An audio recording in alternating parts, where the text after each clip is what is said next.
Hello বন্ধুরা, কেমন আছেন সবাই? আরও একবার স্বাগত জানাচ্ছি আমার চ্যানেল রসাইখানাতে।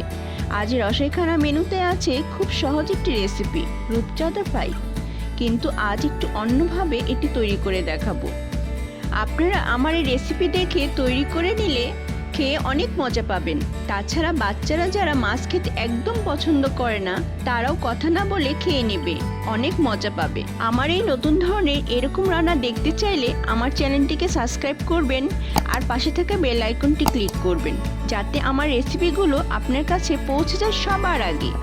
আর যদি ফেসবুক পেজ থেকে দেখেন তাহলে আমার পেজটিকে ফলো দিবেন। চলুন তাহলে শুরু করি।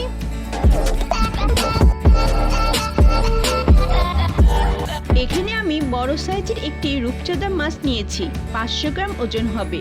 কেটে পরিষ্কার করে ধুয়ে নিব। পেটের সাইডটা কেটে ভিতরে ময়লাটা বের করে নিয়েছি। লেজের অংশটা কেটে নিয়েছি একটু শেপ করে, দেখা সুন্দরের জন্য। এখন একটি নাইফ দিয়ে দুপাশ চিড়ে নিব, যাতে ভাজার পর দেখতে সুন্দর লাগে, আবার মশলাগুলো মাছের ভেতর ভালোভাবে ঢুকে যায়। ঠিক এইভাবে চিড়ে নিব।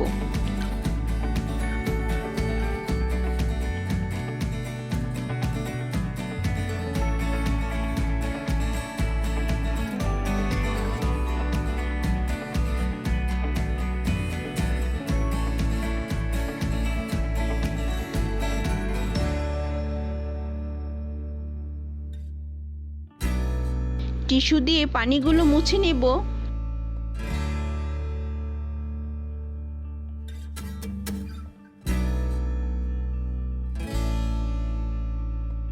মাছের দুপাশে লেমন জুস নিয়ে নিচ্ছি।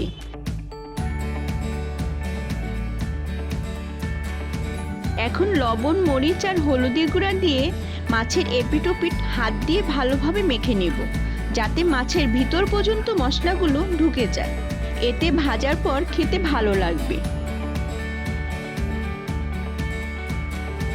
মাখা হয়ে গেছে, 10 মিনিটের জন্য রেস্টে রেখে দিব। এখন আমি গ্রেভিটা তৈরি করব। এর জন্য ফ্রাই প্যানে 2 চামচ রেগুলার রান্নার তেল দিয়ে দিব। মিহি করে পেঁয়াজ কুচি করে নিয়েছি, দিয়ে দিব। নেড়ে নিব সফট হয়ে যাওয়া পর্যন্ত। 1 চামচ লবণ দিয়ে দিব, এতে পেঁয়াজটা তাড়াতাড়ি সফট হয়ে যাবে। 2 মিনিট নেড়ে নিব।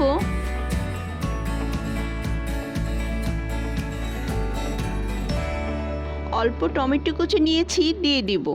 আবার নেড়ে নিব। 2 মিনিট নেড়ে নিয়ে হাফ চামচ হলুদের গুঁড়া দিব। 1 চামচ কাশ্মীরি লাল লঙ্কার গুঁড়ো নিয়েছি, দিয়ে দিব। এতে সুন্দর একটা কালার হবে। 1 চামচ মরিচের গুঁড়া দিব। 1 চামচ ভাজা জিরার গুঁড়া দিব। হাফ চামচ ধনিয়া গুঁড়া দিয়ে দিব। অল্প পানি দিব, যাতে মশলাগুলো পুড়ে না যায়। মশলাগুলো ভালোভাবে কষিয়ে নেব। যত ভালোভাবে কষানো হবে তত খেতে টেস্ট হবে।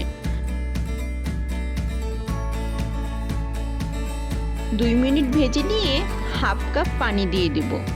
আবার নেড়ে নেব। টমেটোগুলো ম্যাশ হয়ে এসেছে, পানিটাও শুকিয়ে গেছে।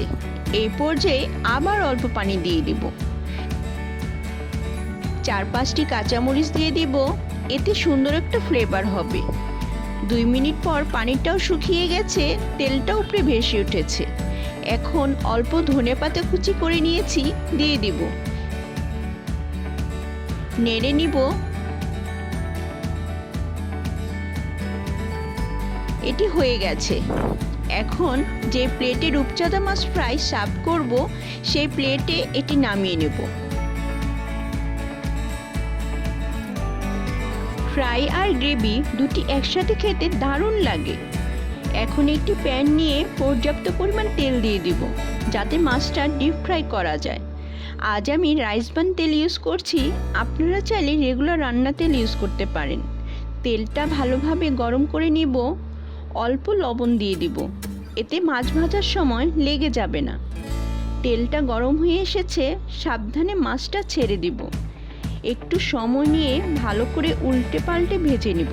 এখানে আমি চুলার আঁচটা লো টু মিডিয়ামে রেখেছি, যাতে মাছটা সুন্দরভাবে আস্তে আস্তে ভাজা হয়।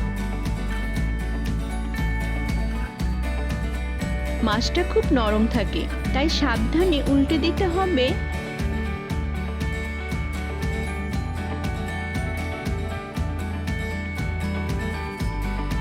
হয়ে গেছে, একটি প্লেটে নামিয়ে সার্ভ করছি। দেখুন কতটা সফট হয়েছে, খেতেও অনেক মজা হয়েছে। আপনারা আমার এই রেসিপি দেখে বাসায় একবার ট্রাই করবেন, ভাজার সাথে গ্রেভি দিয়ে খাবেন, অনেক মজা পাবেন। ভালো লাগলে আমাকে একটি লাইক দিতে ভুল করবেন না। একটি লাইক দেখলে আমার পরবর্তী ভিডিও করার অনুপ্রেরণা যোগায়। ভালো থাকবেন, সুস্থ থাকবেন। আবারও দেখা হবে নতুন কোনো রান্না নিয়ে।